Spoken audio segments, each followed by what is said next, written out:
مولانا گئے ہوئے ہیں آج جوڑ میں۔ بسم اللہ الرحمن الرحیم۔ الحمد للہ الذی شرفنا فی کتابہ ان اللہ یأمرکم ان تؤدوا الامانات الی اہلها وَإِذَا حَكَمْتُمْ بَيْنَ النَّاسِ أَن تَحْكُمُوا بِالْعَدْلِ وَالصَّلَاةُ وَالسَّلَامُ عَلَى رَسُولِهِ سَيِّدِنَا مُحَمَّدٍ الَّذِي أَيْقَظَنَا بِقَوْلِهِ مَنْ كَانَتْ لَهُ مَظْلَمَةٌ لِأَخِيهِ مِنْ عِرْضِ أَوْ مَالِهِ فَلْيَتَحَلَّلْهُ مِنْهُ الْيَوْمَ قبل أن لا يكون دينار ولا درهم أي يوم الفصل وعلى آله وأصحابه الذين وصلوا كل فرع إلى الأصل أما بعد بعد حمد و صلاح واضح ہو کہ نقلاً و عقلاً یہ امر ثابت ہے کہ ہم لوگوں سے کچھ حقوق کا مطالبہ کیا گیا ہے، جس میں بعض حقوق اللہ تعالیٰ کے ہیں اور بعض بندوں کے ہیں، اور بندوں کے حقوق میں سے بعض دینی ہیں اور بعض دنیاوی۔ پھر دنیاوی میں بعض حقوق اقارب کے ہیں، رشتہ داروں کے ہیں، بعض اجانب کے ہیں، اجنبیوں کے ہیں، اور بعض حقوق خاص لوگوں کے ہیں، بعض عام مسلمانوں کے، بعض اپنے سے بڑوں کے ہیں، بعض چھوٹوں کے، بعض مساوی درجے والوں کے، برابر والوں کے، وعلی ھذا القیاس اسی طرح خیال کرتے جاؤ حقوق معلوم ہوتے جائیں گے۔ اور بوجہ لا علمی کے اکثر لوگوں کو بعض حقوق کی اطلاع بھی نہیں کہ ہمارے اوپر کیا حقوق ہیں، علم نہیں ہے تو اس لیے حقوق کا پتہ نہیں، اور بعض کو بوجہ بدعملی ان کے ادا کرنے کا اہتمام نہیں، پتہ تو ہے لیکن بدعملی کے شکار ہو گئے۔ اس لیے دل نے چاہا کہ ایک مختصر تحریر اس باب میں جمع ہو جائے تو امید فائدے کی ہے، چونکہ قاضی ثناء اللہ صاحب رحمۃ اللہ علیہ کا رسالہ حقیقت الاسلام جس کا حوالہ احقر نے فروع الایمان میں دیا ہے، اس مضمون میں کافی و وافی تھا، اس لیے اسی کا خلاصہ کر دینا کافی سمجھا گیا۔ البتہ بعض مضامین کہیں کہیں بضرورت بڑھائے گئے ہیں۔ اب اللہ تعالیٰ کے نام سے شروع کرتا ہوں اور اس کا نام حقوق الاسلام رکھتا ہوں، اور اس میں چند فصلیں ہیں اور ہر ایک فصل میں ایک حق کا بیان ہے۔ اللہ تعالیٰ کے حقوق، سب سے پہلے بندے کے ذمے اللہ جل شانہ کا حق ہے۔ اللہ جل شانہ، جل شانہ نہیں، جل شانہ کا حق ہے، جس نے طرح طرح کی نعمتیں ایجاد کہ ہم کچھ نہ تھے، اللہ تعالیٰ نے ہمیں کچھ بنا دیا، وہ ابقاء کی عنایت فرمائی کہ ہمیں کچھ بنا کر باقی رکھا، گمراہی سے نکال کر ہدایت کی طرف لائے، ہدایت پر عمل کرنے کے صلے میں بدلے میں طرح طرح کی نعمتوں کی امیدیں دلائی۔ اللہ تعالیٰ کے حقوق بندوں کے ذمے یہ ہیں۔ نمبر 1، ذات و صفات کے متعلق قرآن و حدیث کے اپنا اعتقاد رکھے کہ اللہ کی جو ذات و صفات ہیں قرآن و حدیث میں جو آئی ہیں وہی ہمارا اعتقاد ہے، اسی پر ہمارا یقین ہے۔ دوسرے، عقائد و اعمال و معاملات و اخلاق میں جو ان کی مرضی کے موافق ہو اختیار کرے، جو اللہ کو پسند ہے وہ عمل کرے، اور جو ان کے نزدیک ناپسندیدہ ہو اس کو ترک کرے، چھوڑ دے۔ تیسرے، اللہ تعالیٰ کی رضا و محبت کو سب کی رضا و محبت پر مقدم رکھے۔ تو نہ روٹھے یا رب، تیرا روٹھنا ہے غضب، یوں میں راضی ہوں زمانہ مجھ سے روٹھ جائے۔ ایک تم سے کیا محبت ہو گئی، ساری دنیا ہی سے نفرت ہو گئی۔ سب سے زیادہ محبت اللہ کی ہونی چاہیے۔ چوتھا حق، جس سے محبت یا بغض رکھے یا کسی کے ساتھ احسان یا دریغ کرے، سب اللہ کے واسطے کرے۔ ملنا جلنا، دینا لینا، محبت دشمنی جس سے بھی ہو وہ اللہ ہی کے لیے ہو، یہ اللہ کا بندہ ہے، اس کی خدمت میرے ذمے ہے، یہ اللہ کے نیک بندے ہیں، ان سے محبت ہمارے لیے ضروری ہے، یہ اللہ کا دشمن ہے، اسلام کا دشمن ہے، اس کی نفرت ہمارے دل میں ہونا ضروری ہے تاکہ اس کے کفر کی طرف، اس کے شرک کی طرف ہمارا میلان نہ ہو جائے۔ پیغمبروں کے حقوق، چونکہ ذات و صفات و مرضیات و نامرضیات الہی کی پہچان ہم لوگوں کو بتوسط حضرات انبیاء علیہ السلام کی ہوئی، انبیاء علیہ السلام کے واسطے ہمیں پتہ چلا کہ اللہ کو کیا پسند ہے اور کیا ناپسند ہے، اور ان کے پاس ملائکہ فرشتے وہی لائے۔ اس طرح بہت سے دنیاوی نفع و مضار نقصان بذریعہ انبیاء علیہ السلام کے دریافت ہوئے کہ کیا فائدہ ہے کیا نقصان ہے، نبیوں کے ذریعے ہمیں پتہ چلا، اور بہت سے ملائکہ فرشتے ہمارے فائدوں کے کاموں پر متعین ہیں اور بإذن الہی ان کاموں کو انجام دے رہے ہیں۔ اس لیے حضرات انبیاء علیہ السلام و حضرات ملائکہ علیہ السلام کا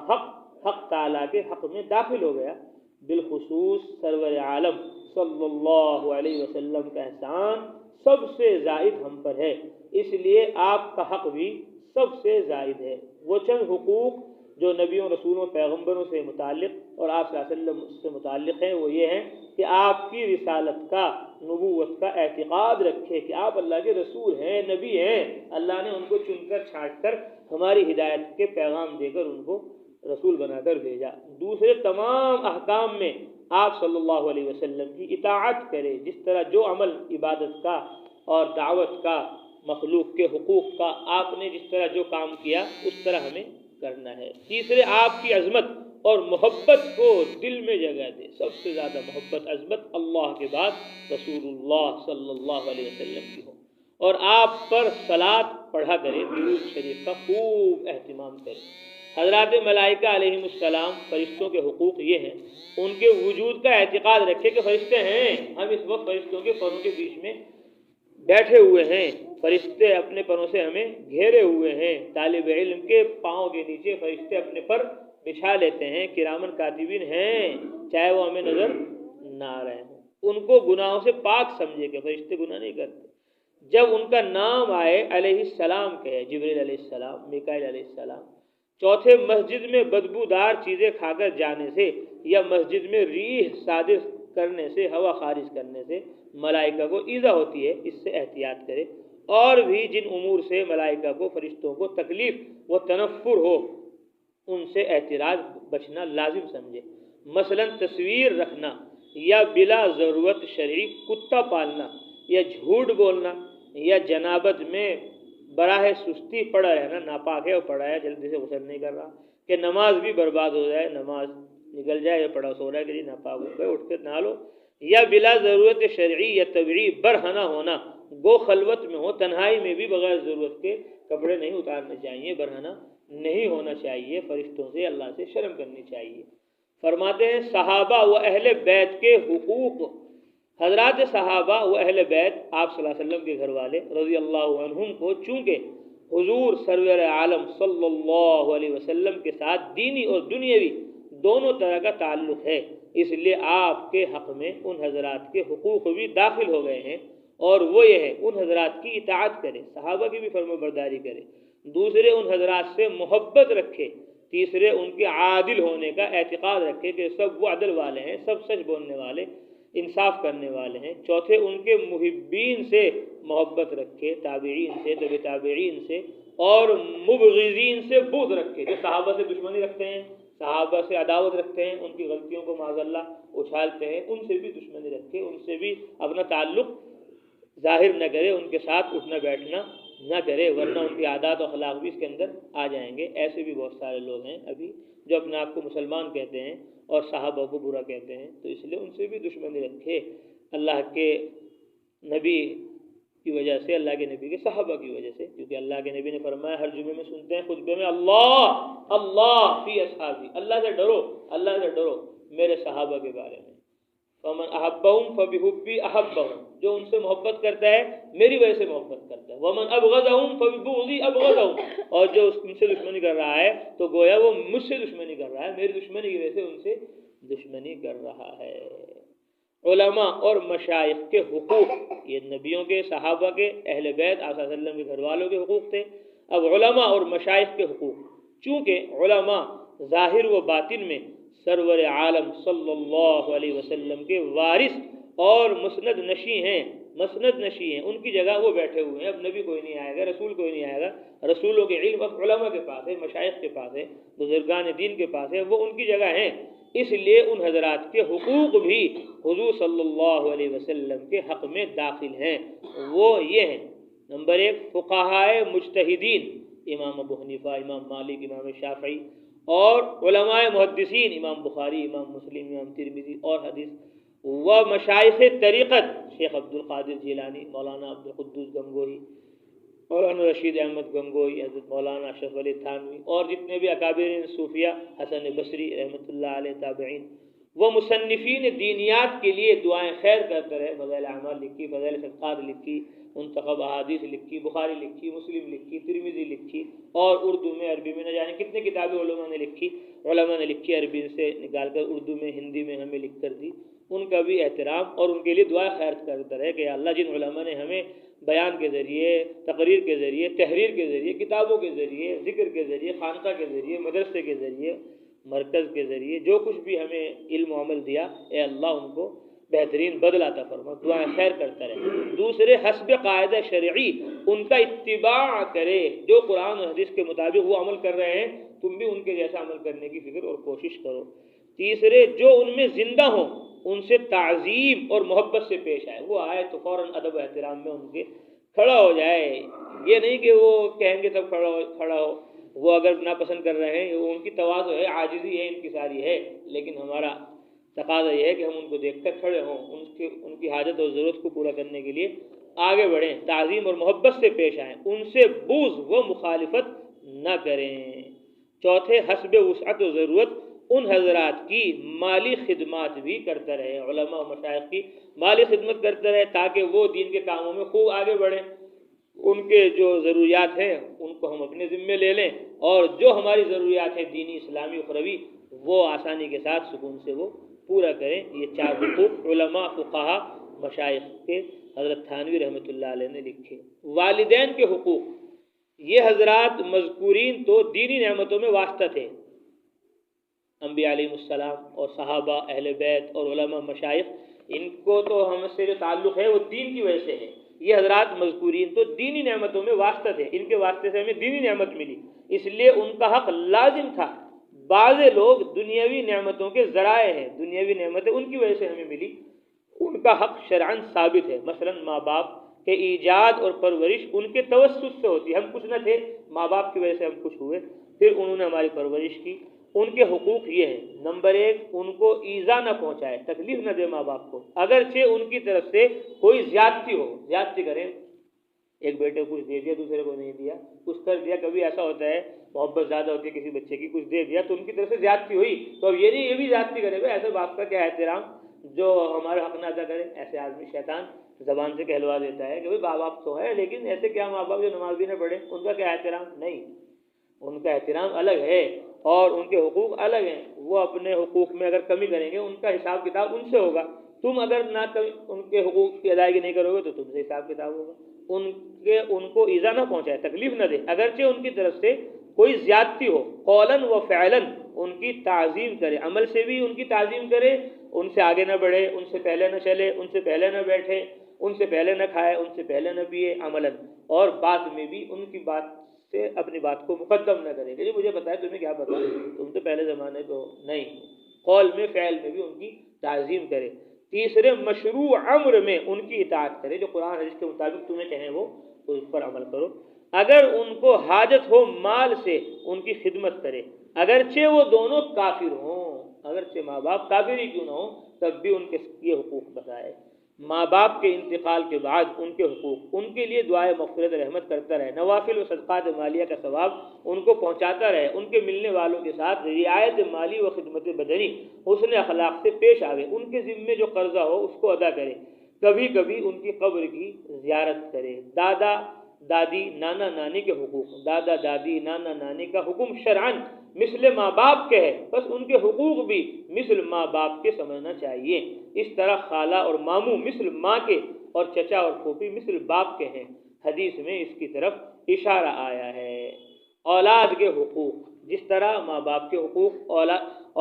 جس طرح ماں باپ کے حقوق اولاد پر ہیں، اسی طرح ماں باپ پر اولاد کے حقوق ہیں، وہ یہ ہیں: نیک بخت عورت سے نکاح کرنا تاکہ اچھی اولاد پیدا ہو، دوسرے بچپن میں محبت کے ساتھ ان کی پرورش کرنا کہ اولاد کو پیار کرنے کی بھی فضیلت آئی ہے، بالخصوص لڑکیوں سے دل تنگ نہ ہونا، ان کی پرورش کرنے کی بڑی فضیلت آئی ہے۔ اگر انا کا دودھ پلانے پڑے تو خلیق اور دیندار انا تلاش کرنا، اپنی ماں کا دودھ نہیں پی رہا ہے، کسی اور عورت کا دودھ پلانا پڑ رہا ہے تو ایسی عورت کو تلاش کرے جو دیندار ہو، کہ دودھ کا اثر بچے کے اخلاق میں آتا ہے۔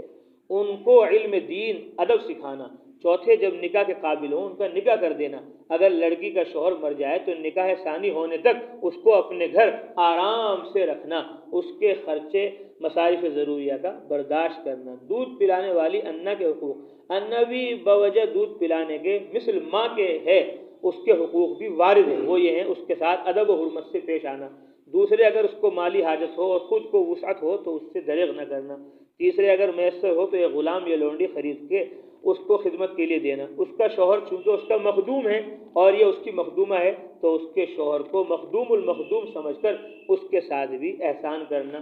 سوتیلی ماں کے حقوق، سوتیلی ماں چونکہ باپ کے قرین ہے اور باپ کے دوست کے ساتھ احسان کرنے کا حکم آیا ہے، اس لیے سوتیلی ماں کے بھی کچھ حقوق ہیں۔ ماں باپ کے انتقال کے بعد ان کے تحت جو ذکر ہوا وہ کافی ہے۔ بہن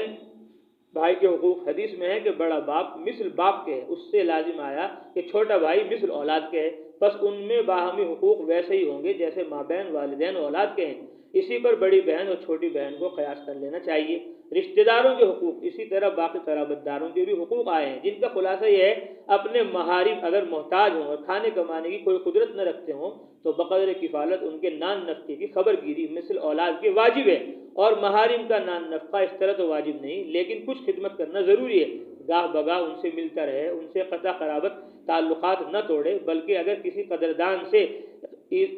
قدر ان سے ایذا بھی پہنچے تو صبر افضل ہے۔ اگر کوئی قریب محرم اس کی ملک میں آ جائے تو فوراً آزاد ہو جاتا ہے۔ استاد اور پیر کے حقوق، استاد پیر چونکہ باعتبار تربیت باطنی کے مثل باپ کے ہیں، اس لیے ان کی اولاد یا اقارب سے ایسا ہی معاملہ کرنا چاہیے جس طرح اپنے ماں باپ یا اقارب کے ساتھ۔ لا اسألکم علیہ اجرا الا المودۃ فی القربیٰ کی یہ بھی ایک تفسیر ہے۔ اس مقام سے حضرات سادات کرام کا اکرام احترام بھی معلوم کرنا چاہیے، اور چونکہ شاگرد و مرید مثل اولاد کے ہیں تو اپنے استاد کا شاگرد یا اپنے پیر کا مرید بمنزلہ اولاد اپنے باپ کے ہوا، بس اس کے حقوق مثل بھائی کے سمجھے۔ قرآن مجید میں الصاحب بالجم جو آیا ہے اس میں یہ بھی داخل ہے۔ شاگرد اور مرید کے حقوق، چونکہ شاگرد و مرید بمنزلہ اولاد کے ہیں، شفقت و دل سوزی میں ان کا حق مثل اولاد کے ہے۔ زوجین کے میاں بیوی کے حقوق زوجین میں شوہر کے ذمے یہ ہے اپنی وسعت کے موافق اس کے نان نفقے میں کمی نہ کرے، ان کو مسائل دینیہ سکھلاتا رہے اور عمل نیک کی تائید کرتا رہے، اس کے محارم و اقارب سے گاہ بگاہ اس کو ملنے دے، سسرال میں اس کو جانے دے، اس کی کم فہمی پر اکثر صبر و سکوت کرے، اگر احیاناً ضرورت تعجیب کی ہو تو توسط کا درمیانی اعتبار کا لحاظ رکھے۔ اور زوجہ کے ذمے بیوی کے ذمے یہ حقوق ہیں کہ اپنے شوہر کی اطاعت اور ادب و خدمت و دل جوئی و رضا جوئی پورے طور سے بجائے، البتہ غیر مشروع امر میں عذر کر دے، اس کی گنجائش سے زیادہ اس پر فرمائش نہ کرے، اس کا مال بلا اجازت خرچ نہ کرے، اس کے اقارب سے سختی نہ کرے جس سے شوہر کو رنج پہنچے، بالخصوص شوہر کے ماں باپ کو اپنا مخدوم سمجھ کر ادب و تعظیم سے پیش آئے۔ حاکم اور محکوم کے حقوق، حاکم اور محکوم کے حقوق میں حاکم میں بادشاہ و نائب بادشاہ اور آقا وغیرہ، اور محکوم رعیت اور نوکر وغیرہ سب داخل ہیں، اور جہاں مالک و مملوک ہوں وہ بھی داخل ہو جائیں گے۔ حاکم کے ذمے یہ حقوق ہیں محکوم پر دشوار احکام جاری نہ کرے، اگر باہم محکومین میں کوئی منازعات ہو جائے عدل کی رعایت کرے، کسی جانب میلان نہ کرے، ہر طرح ان کی حفاظت و آرام رسانی کی فکر میں رہے، داد خواہوں کو اپنے پاس پہنچنے کے لیے آسان طریقہ مقرر کرے، کوئی ضرورت مند آئے تو آنے دے، اگر اپنی شان میں اس سے کوئی کوتاہی یا خطا ہو جائے کثرت سے معاف کر دیا کرے۔ اور محکوم کے ذمے یہ حقوق ہیں حاکم کی بادشاہ کی خیر خواہی و اطاعت کرے، البتہ خلاف شرع امر میں اطاعت نہیں، اگر حاکم سے کوئی امر خلاف طبع پیش آئے صبر کرے، شکایت و بددعا نہ کرے، البتہ اس کی نرم مزاجی کے لیے دعا کرے، اور خود اللہ تعالیٰ کی اطاعت کا اہتمام کرے کہ اللہ تعالیٰ حکام کے دل کو نرم کر دیں۔ ایک حدیث میں یہ مضمون آیا ہے اگر حاکم سے آرام پہنچے اس کے ساتھ احسان کی شکر گزاری کرے، براہ نفسانیت اس سے سرکشی نہ کرے، اور جہاں غلام پائے جاتے ہوں غلاموں کا نان نفقہ بھی واجب ہے، اور غلام کو اس کی خدمت چھوڑ کر بھاگنا حرام ہے۔ باقی محکومین آزاد ہیں، دائرہ حکومت میں رہنے تک حقوق ہوں گے، اور خارج ہونے کے بعد ہر وقت مختار ہیں۔ سسرالی عزیزوں کے حقوق، قرآن مجید میں حق تعالیٰ نے نسب کے ساتھ علاقہ مساہرت کو بھی ذکر فرمایا، اس سے معلوم ہوا کہ ساس سسر اور سالے بہنوئی اور داماد اور بہو اور ربیب یعنی بیوی کی پہلی اولاد کا بھی حق کسی قدر ہوتا ہے، اس لیے ان تعلقات میں بھی رعایت احسان و اخلاق کے کسی قدر خصوصیت کے ساتھ رکھنا چاہیے۔ عام مسلمانوں کے حقوق علاوہ اہل قرابت کے اجنبی مسلمانوں کے بھی حقوق ہیں۔ اصبہانی نے ترغیب و ترہیب میں بروایت حضرت علی رضی اللہ تعالیٰ عنہ سے یہ حقوق نقل کیے ہیں۔ نمبر 1، بھائی مسلمان کی لغزش کو معاف کر دے، اس کے رونے پر رحم کرے، اس کے عیب کو ڈھانکے، اس کے عذر کو قبول کرے، اس کی تکلیف کو دور کرے، ہمیشہ اس کی خیرخواہی کرتا رہے، اس کی حفاظت و محبت کرے، اس کے ذمے کی رعایت کرے، بیمار ہو تو عیادت کرے، مر جائے تو جنازے پر حاضر ہو، اس کی دعوت قبول کرے، اس کا ہدیہ قبول کرے، اس کے احسان کے مکافات کرے، اس کے احسان کا بدلہ دے، اس کے نعمت کا شکریہ ادا کرے، موقع پر اس کی نصرت کرے، اس کے اہل و عیال کی حفاظت کرے، اس کی حاجت روائی کرے، اس کی درخواست کو سنے، اس کی سفارش قبول کرے، اس کی مراد سے نا امید نہ کرے، وہ چھینک کر الحمدللہ کہے تو جواب میں رحمک اللہ کہے، اس کی گمشدہ چیز کو اس کے پاس پہنچا دے، اس کے سلام کا جواب دے، نرمی و خوش خلقی کے ساتھ اس سے گفتگو کرے، اس کے ساتھ احسان کرے، اگر وہ اس کے بھروسے قسم کھا بیٹھے تو اس کو پورا کر دے، اگر اس پر کوئی ظلم کرتا ہو تو اس کی مدد کرے، اگر اس پر کوئی ظلم کرتا ہو روک دے، اس کے ساتھ محبت کرے، دشمنی نہ کرے، اس کو رسوا نہ کرے، جو بات اپنے لیے پسند کرے اس کے لیے بھی پسند کرے۔ اور دوسری احادیث میں یہ حقوق آئے ہیں، 30 حقوق یہ بیان کر دیے گئے پہلے، یہ حقوق زیادہ ہیں۔ ملاقات کے وقت اس کو سلام کرے اور مصافحہ بھی کرے تو اور بہتر ہے، اگر باہم اتفاقاً کچھ رنجش ہو جائے 3 روز سے زیادہ ترک کلام نہ کرے، اس پر بدگمانی نہ کرے، اس پر حسد و بغض نہ کرے، چھوٹوں پر رحم اور بڑوں کی توقیر کرے، امر بالمعروف نہی عن المنکر بقدر امکان کرے، 2 مسلمان میں نزاع ہو جائے ان میں باہم صلح کرا دے، اس کی غیبت نہ کرے، اس کو کسی طرح کا ضرر نہ پہنچائے، نہ مال میں نہ آبرو میں، اگر سواری پر سوار نہ ہو سکے یا اس پر اسباب نہ لاد سکے اس کو سہارا لگا دے، اس کو اٹھا کر اس کی جگہ نہ بیٹھے، تیسرے کو تنہا چھوڑ کر 2 آدمی باتیں نہ کریں۔ اور یاد رکھنا چاہیے کہ جن لوگوں کے حقوق اوپر مذکور ہو چکے ہیں وہ حقوق خاص ہیں، اور ان حقوق میں عام وہ بھی شریک ہیں۔ یہ 42 حقوق مسلمانوں کے آپس کے ہو گئے جو بیان کیے گئے۔ ہمسائے کے پڑوسی کے حقوق، اور جن میں علاوہ اس کے اور بھی کوئی صفت ہو اس کے حقوق اور زائد ہو جاتے ہیں۔ مثلا ہمسائے کہ اس کے حقوق یہ ہیں پڑوسی کے، اس کے ساتھ احسان اور مراعات سے پیش آئے، اس کے اہل و عیال کی حفظ و آبرو کرے، وقتاً فوقتاً اس کے گھر ہدیہ وغیرہ بھیجتا رہے، بالخصوص جب وہ فاقہ زدہ ہو تو ضرور تھوڑا بہت کھانا اس کو دے، اس کو تکلیف نہ دے، اور خفیف امور میں اس سے نہ الجھے، اس کی رفع تکلیف کے واسطے شریعت نے اس کے لیے حق شفاعہ ثابت کیا ہے۔ علماء نے کہا ہے کہ جیسے حضر ہمسایہ ہوتا ہے اسی طرح سفر میں، یعنی رفیق سفر جو گھر سے ساتھ ہو، چلے میں 4 مہینے میں نکل گیا یا یہاں خانقاہ میں آ گیا گاؤں میں سے یہاں، تو یہ بھی ہمارا پڑوسی ہے، گھر کا پڑوسی تو نہیں، خانقاہ کا پڑوسی ہو گیا، جماعت کا پڑوسی ہو گیا، یا راہ میں اتفاقاً اس کی معیت ہو گئی۔ حدیث میں ایک کو جار مقام اور دوسرے کو جار بادیہ فرمایا ہے، اس کا حق بھی مثل ہمسایہ حضر کے ہے۔ اس کے حقوق کا خلاصہ یہ ہے کہ اس کی راحت کو اپنی راحت پر مقدم رکھے، سردی میں باہر سو جائے اس کو اندر سلا دے، گرمی میں پنکھے کے نیچے اس کو لٹا دے اور خود باہر لیٹ جائے، ایک بوٹی ہو تو اسے کھلا دے۔ بعض لوگ سفر میں مسافروں کے ساتھ بہت کشمکش کرتے ہیں، لڑائی جھگڑے کرتے ہیں نکل کر جماعتوں میں اور حج میں، سفر میں، یہ غلط بات ہے، یہ بہت بری بات ہے۔ یتیم و ضعیفوں کے حقوق، اسی طرح جو دوسروں کا دست نگر ہو، جیسے یتیم و بیوہ یا عاجز، ضعیف یا مسکین و بیمار معذور یا مسافر یا سائل، ان لوگوں کے یہ حقوق زائد ہیں۔ ان لوگوں کی مالی خدمت کرنا، ان لوگوں کا کام اپنے ہاتھ پاؤں سے کرنا، ان لوگوں کی دل جوئی و تسلی کرنا، ان کی حاجت و سوال کو رد نہ کرنا۔ مہمان کے حقوق، اسی طرح مہمان کے اس کے یہ حقوق ہیں، آمد کے وقت بشاشت ظاہر کرنا، واہ واہ بہت اچھا ہوا خالو جان مامو جان آپ آ گئے، یہ نہیں وہ دیکھتے ہوئے یہ کہاں سے آ گئے بھائی، نہیں، خوش ہو جاؤ۔ جانے کے وقت کم از کم دروازے تک مشایعت کرنا، دروازے تک چھوڑ کر آنا، اس کے معمولات و ضروریات کا انتظام کرنا جس سے ان کو راحت پہنچے، تواضع و تکریم مدارات کے ساتھ پیش آنا، بلکہ اپنے ہاتھ سے ان کی خدمت کرنا، کم از کم ایک روز کے لیے کھانے میں کسی قدر متوسط درجے کا مکلف کرنا، پلاؤ بریانی بنا لو پہلے دن قورمہ، مگر اتنا ہی کہ جس میں نہ اپنے کو تردد ہو نہ اس کو حجاب ہو، اور کم از کم 3 روز تک اس کی مہمانداری کرنا، اتنا تو اس کا ضروری حق ہے۔ اس کے بعد جس قدر وہ ٹھہرے میزبان کی طرف سے احسان ہے، مگر خود مہمان کو مناسب ہے کہ اس کو تنگ نہ کرے کہ میزبان یہ کہنے لگے اچھا جی ایسا کرو تم یہاں رہ لو ہم جا رہے ہیں، کوئی آ گیا مہمان اب وہ جانے کا نام ہی نہیں لے رہا، 2 دن ہو گئے، 3 دن ہو گئے، 4 دن ہو گئے، سارے مرغے ختم ہو گئے گاؤں میں، انڈے بھی ختم ہو گئے، اب اس نے دیکھا بھائی یہ جانے کا نام نہیں لے رہا، میزبان نے کہا جی ایسا کرو آپ یہاں رہ لو ہم ذرا چلیں، تو میزبان مہمان کو چھوڑ کے چلا گیا، مگر خود مہمان کو مناسب ہے کہ اس کو تنگ نہ کرے، نہ زیادہ ٹھہر کر، نہ بیجا فرمائشیں کر کے پلاؤ لاؤ قورمہ بناؤ، کیا تم تو یہ کھلا رہے، نہ اس کی تجویز طعام بنفی خدمت وغیرہ میں دخل دے۔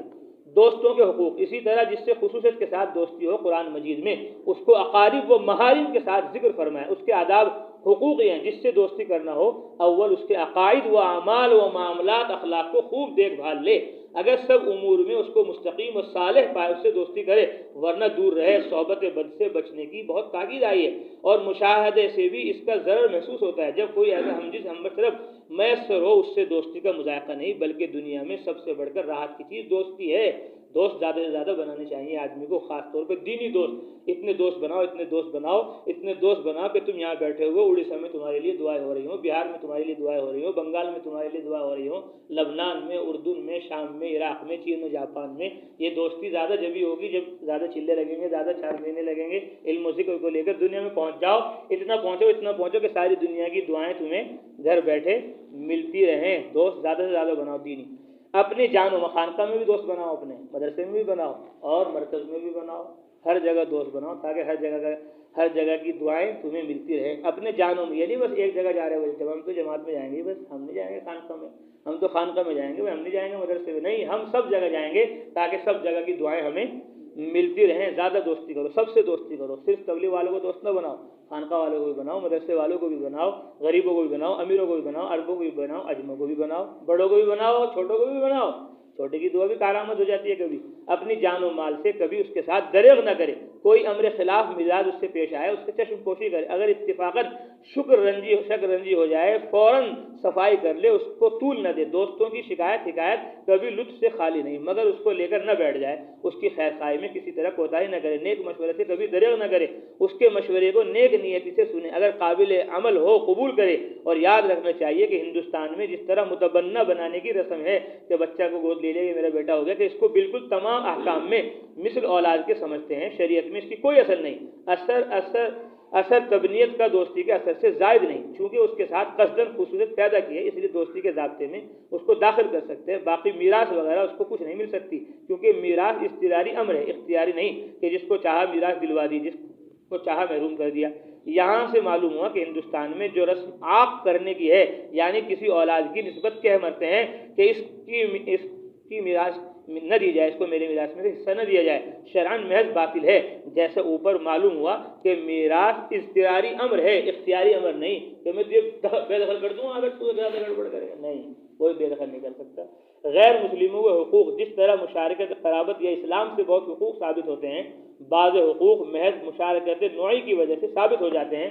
یعنی صرف آدمی ہونے کی وجہ سے ان کی رعایت واجب ہوتی ہے۔ وہ مسلمان نہ ہو، وہ یہ ہیں: بے گناہ کسی کو جانی یا مالی تکلیف نہ دیں، بے وجہ شرعی کسی کے ساتھ بد زبانی نہ کریں، اگر کسی مصیبت فاقہ و مرض مبتلا دیکھے اس کی مدد کرے، کھانا پانی دے دے، علاج معالجہ کر دے، جس صورت میں شریعت نے سزا کی اجازت دی ہے اس میں بھی ظلم و زیادتی نہ کرے، اس کو ترساوے نہیں۔ جانوروں کے حقوق، اسی طرح مشارکت جنسی سے بھی ان کی رعایت لازم ہے، وہ یہ ہے: جس جانور سے کوئی معتدی غرض متعلق نہ ہو اس کو قید نہ کرے، بالخصوص بچوں کو آشیانے سے نکال لانا، ان کے ماں باپ کو پریشان کرنا بڑی رحمی ہے۔ چھوٹے چھوٹے بچے ہیں، کبوتر کے، طوطے کے، وہ لے آیا، اب وہ بیچارے ماں باپ پریشان ہو رہے ہیں، اس کے جانور قابل انتفاع ہیں، ان کو بھی محض مشغلے کے طور پر قتل نہ کرے، اس میں شکاری لوگ بہت مبتلا ہیں، ویسے ہی مار دیا اس کو، نہ اس کو پکا کر کھایا۔ جو جانور اپنے کام میں ہیں ان کی خود رو نوش وراحت رسانی خدمت کا پورے طور پر سے اہتمام کرے، ان کی قوت سے زیادہ ان سے کام نہ لے کہ بہت زیادہ بوجھ ڈال دیا گدھے پہ، گھوڑے پہ یا بیل پہ، ان کو حد سے زیادہ نہ مارے۔ جس جانور کو ذبح کرنا ہو یا بوجہ موذی ہونے کے قتل کرنا ہو، تیز اوزار سے جلدی کام تمام کرے، تڑپا کر نہ مارے، اس کو تڑپائے نہیں، بھوکا پیاسا رکھ کر جان نہ لے۔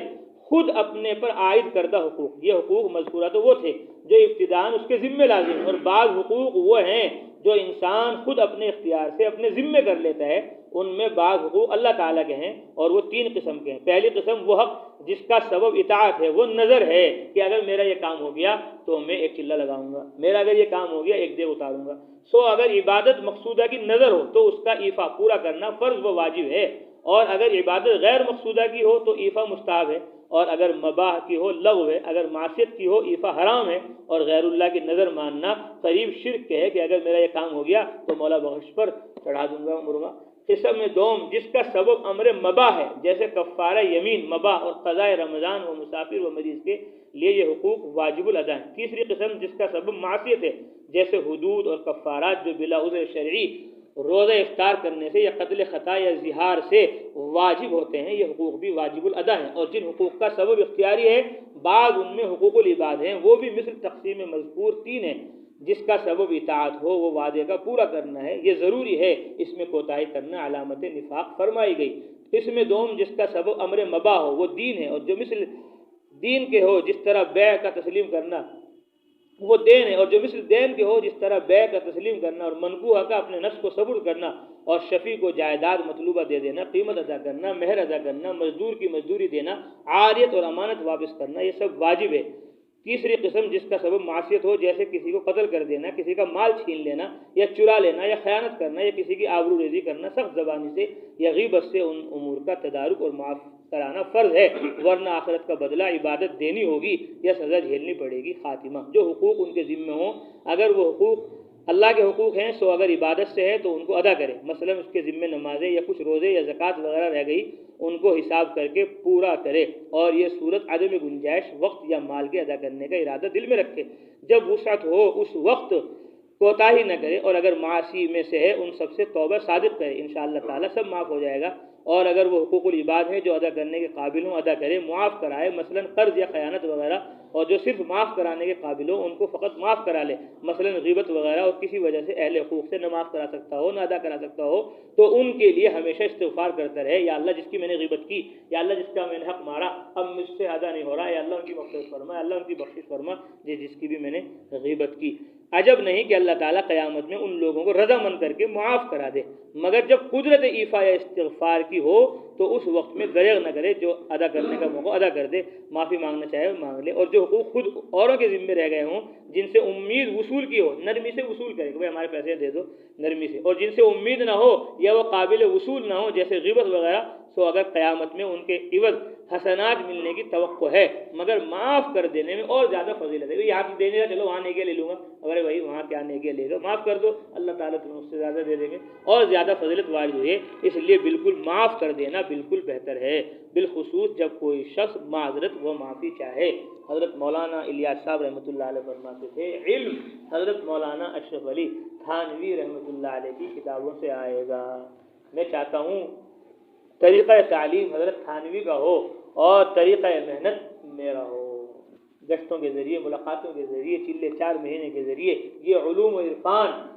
جو حضرت تھانوی رحمۃ اللہ علیہ نے کتابوں میں ہمیں نقل کر کے دیے ہیں ان کو سارے عالم میں پھیلانے پہنچانے کے لیے یہ عالمی عمومی محنت اللہ تعالیٰ نے مجھے عطا فرمائی، اس کے ذریعے سے حضرت تھانوی کے علوم عموم میں منتقل ہو جائیں گے، اس لیے حضرت تھانوی رحمۃ اللہ علیہ کی کتابیں اپنی اصلاح اور تربیت کے لیے پڑھتے سنتے رہنا چاہیے۔ الحمدللہ ایک رسالہ حضرت کا حقوق الاسلام یہ پڑھا گیا، اسلام کے حقوق کتنے سارے حقوق ہیں وہ چند منٹوں میں ہم نے سن لیے، پڑھ لیے۔ یہ بزرگان دین علماء کی محنتیں اور کوششیں کاوشیں ہیں کہ انہوں نے ہم تک یہ دین اسلام آسان کر کے پہنچا دیا، اس لیے علماء مشائخ کا احترام دل سے ہونا چاہیے اور ان کے بتائے ہوئے طریقوں پر اپنے آپ کو ڈال دینا چاہیے۔ اب 12 تسبیح کا اہتمام کریں گے، پورے دھیان اور توجہ کے ساتھ اللہ اللہ کریں گے، لا الہ الا اللہ کہیں گے کہ اللہ کا ہر غیر دل سے نکل رہا ہے اور اللہ تعالیٰ میرے دل میں آ رہے ہیں، پورے آداب و رعایت کے ساتھ جو عرض کیے جاتے ہیں کیونکہ وقت زیادہ